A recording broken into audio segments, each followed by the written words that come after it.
Στο μας ένθετο Τέχνης Νέα θα γνωρίσουμε τις φωτογραφικές δημιουργίες του Βασίλη Λάπα. Παρουσιάζει ο δημοσιογράφος Νίκος Πολίτης.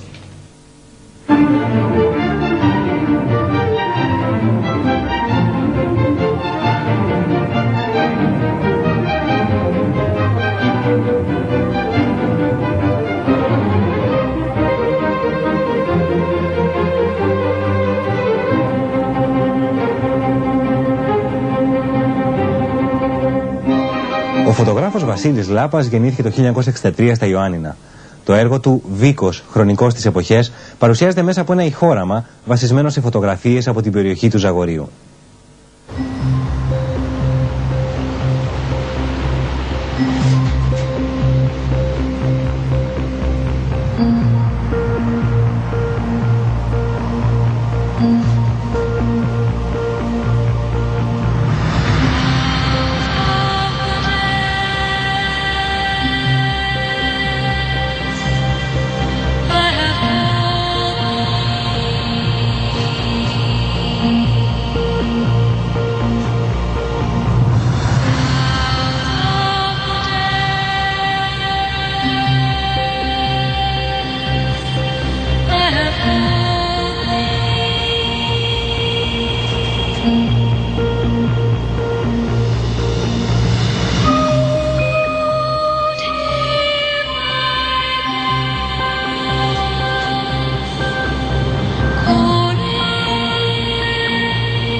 Μέσα από όλους τους περιπάτους μου που έκανα μέσα σε αυτά τα πανέμορφα δάση, μέσα στα ποτάμια, γνώρισα και αγάπησα.